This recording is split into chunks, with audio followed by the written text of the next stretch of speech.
Caribbean is a target. Jamaica is not alone. The entire Caribbean is being set up.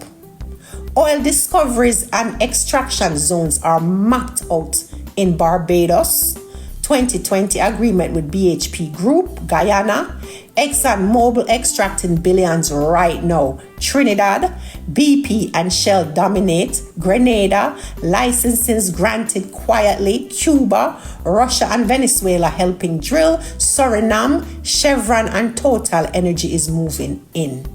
They want the whole region to become an energy plantation, with the islands as workers and the colonizers as masters. So Guyana, black gold and white thieves. Right now, ExxonMobil is drilling in Guyana, pulling in billions. And the people are still waiting on proper hospitals. Schools are still in poverty, villages with no clean water, promises of development that's never fulfilled. And when Guyana began to ask question, when them start ask question, Exxon hired a private security. The government silenced the critics and politicians said, we must be patient, the money will come.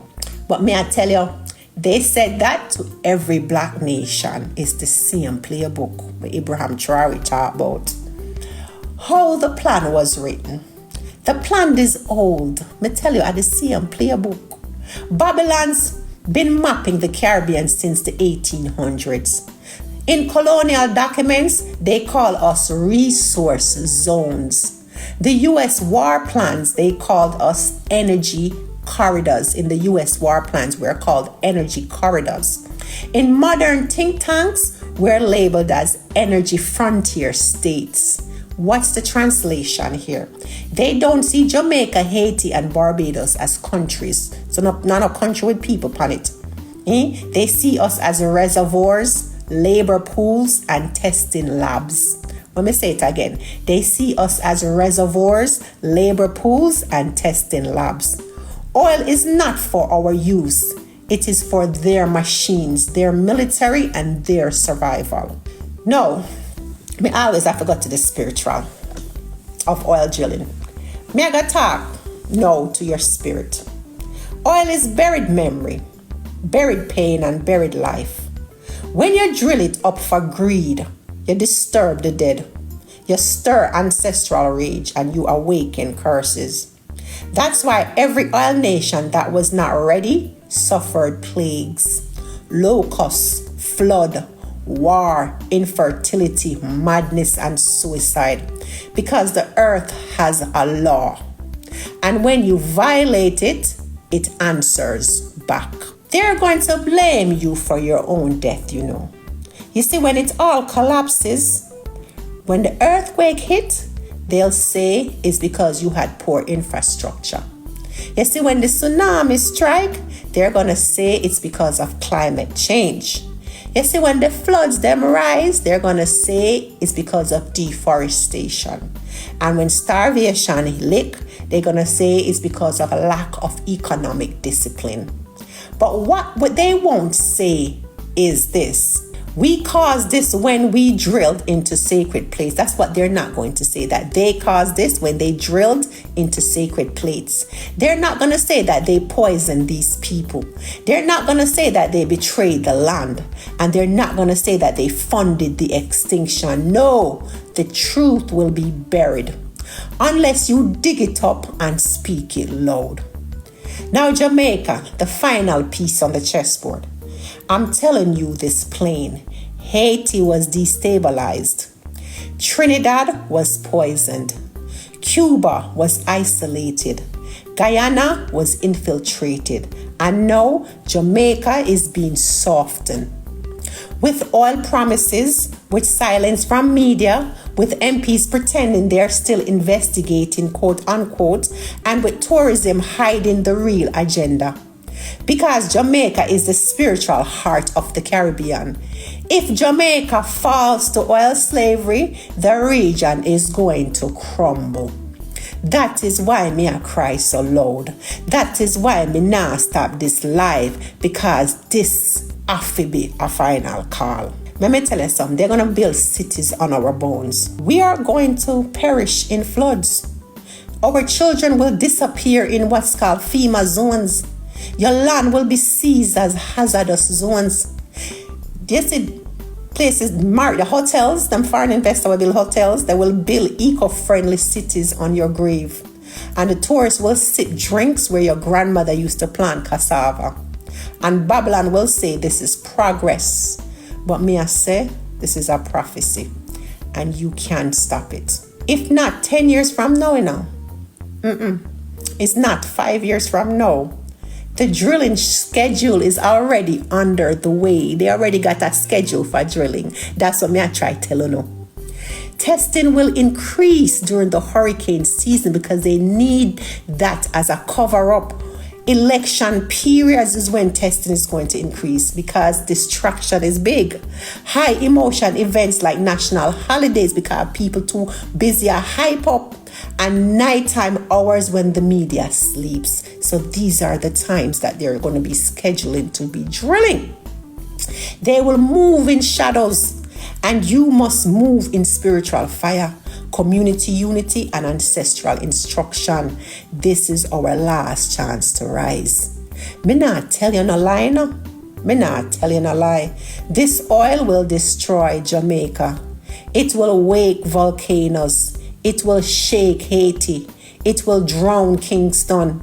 It will poison our people. It will erase our names, and it will fund Babylon. Unless the people rise. Not to vote, not to beg, not to pray for change. Rise to defend.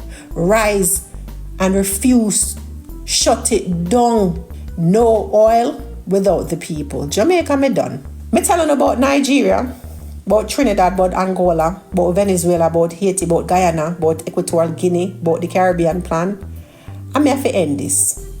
No drilling until the people own the land, the law, and the destiny. Until death, may I tell you right now, oil is death. Next. But she call herself Whatever you want name, Clark. Action and she call herself. Me 10 times brighter than Anne-Marie Vaz. Me 10 times brighter than Anne-Marie Vaz. You think because you see me sitting in that chair and I cuss bad out every day, you think that's all I can do? No. But if you talk to people like all who know why me need to come out here come speak proper standard English, I can't.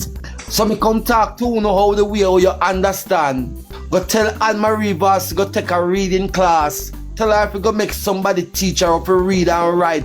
Cause me sure know she can't write neither because you talk, same like how you talk as so you write. Agree with me, comrades? Same Yes. how you talk as so you write. So if she talk the way how she talk, that mean me sure she have a scrap she's to put on paper when she says she go write. Beer scrap says this woman can do no paperwork. Did you from the way how Anne-Marie Vaz talk, she cannot do no paperwork at all. The way how she talk, you can notice she cannot read properly either. And she have to stop in her stop and spell the words in her mind. T-H-E-Z.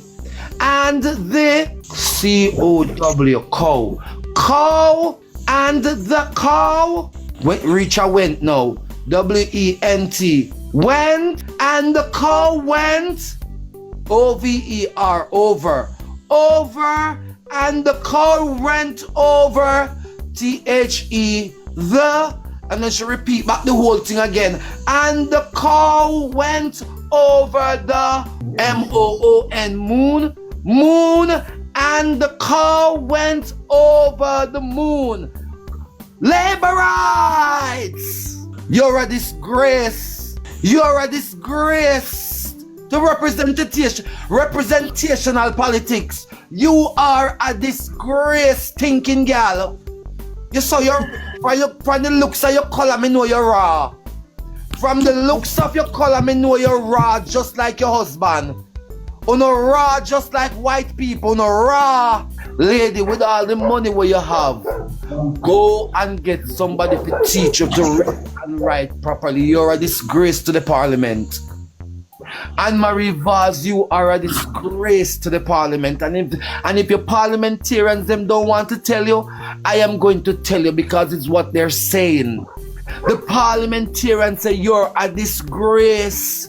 You have a parish like Portland to represent, and you cannot stand up in the parliament and say 2 words for Portland. Not even 2 words. Portland people won't not do. Won't not do. Won't not do Portland. So for the next 5 more years, what they want? So you mean to tell me say Anne-Marie Bars are gonna fix 2 local road and I walk and I skip and I jump like young ram goat one wife? Is that all we have Anne-Marie Bars down there for? And by the utterance of her words, she has no plans for the young people in that parish because she send them to go dig out them and mingle with weed. So she has no plans for the people of Portland. No plans to the young people. Time to get rid of Anne-Marie Valls Portland. The first thing why you can't keep her, she too dung to represent you. For a parish like Portland that has so much resources and so much that the people can live off, there's so much things that can boom that parish to life, back to life. There is so many things that can boom that parish back to life. And you mean to tell me, say the Portland people them comfortable and contented with somebody that cannot read and write, a representative that cannot read and write properly.